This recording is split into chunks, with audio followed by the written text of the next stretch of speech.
ചിറ്റുമല ശ്രീദുർഗാദേവി ക്ഷേത്രത്തിന്റെ ആദിമൂലസ്ഥാനമായ ചിറ്റുമല വലിയമാടത്തിൽ ശ്രീ ചിറ്റമ്മക്കാവ് ദേവസ്വം ട്രസ്റ്റിന്റെ സമ്മാന കൂപ്പൺ പ്രകാശനവും വിതരണവും നടന്നു. ക്ഷേത്രത്തിന്റെ വികസനത്തിനും ക്ഷേത്രത്തിലെ അന്നദാനത്തിനും നിർധന കുടുംബങ്ങളിലെ രോഗികളുടെ ചികിത്സാ ധനസഹായത്തിനുമായാണ് ചിറ്റമ്മക്കാവ് ദേവസ്വം ട്രസ്റ്റ് സമ്മാന കൂപ്പൺ ഇറക്കിയിരിക്കുന്നത്. സമ്മാന കൂപ്പന്റെ പ്രദർശനവും വിതരണവും ചിറ്റുമല ശ്രീദുർഗാദേവി ക്ഷേത്രം മുൻ രക്ഷാധികാരി മഠത്തിൽ ഉണ്ണികൃഷ്ണപിള്ള ഉദ്ഘാടനം ചെയ്തു. ഡോക്ടർ അമീഷ അശോകൻ ആദ്യ കൂപ്പൺ ഏറ്റുവാങ്ങി.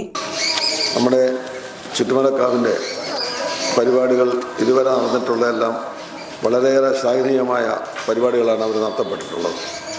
ഈ പരിപാടികളുടെ നടത്തിപ്പിന് വിചാരിച്ചതിൽ കൂടുതൽ സാമ്പത്തിക പ്രശ്നങ്ങൾ ഉണ്ടായിട്ടുണ്ട്. കുറച്ച് ബാധ്യത അവർക്ക് വരുന്നതിൻ്റെ പേരിൽ അത് ജനങ്ങളിൽ നിന്നും എപ്പോഴും പോയി ഒരു പിരിവെന്ന രീതിയിൽ മാറ്റിക്കൊണ്ട് നല്ലൊരു പ്രയത്നത്തിൽ കൂടെ പറഞ്ഞാൽ നമ്മളെ ജനങ്ങൾക്കും ഇതിനകത്ത് ഉപയോഗം ഉണ്ടാവണം, അതോടൊപ്പം സാമ്പത്തികമായ ഒരു മുന്നോക്കാവസ്ഥ ഈ ക്ഷേത്രത്തിലുണ്ടാവണം എന്നുള്ള ഒരു തീരുമാനത്തിൻ്റെ വെളിച്ചത്തിലാണ് ഇന്ന് ഈ കൂപ്പൺ ഇവിടെ ഉദ്ഘാടനം ചെയ്യുന്നത്. എല്ലാവരുടെയും സഹായ സഹകരണങ്ങളുമുണ്ട്. ഇത് നമുക്ക് ഇനി ഒരു നല്ല മൂലധനമുള്ള ഒരു ക്ഷേത്രമായി മാറണമെന്ന് മാത്രം ആശംസിച്ചുകൊണ്ട് ഞാൻ എൻ്റെ ഉദ്ഘാടന കർമ്മം നിർവഹിക്കുകയാണ്. നിങ്ങളുടെയൊക്കെ അനുഭവത്തോടുകൂടി.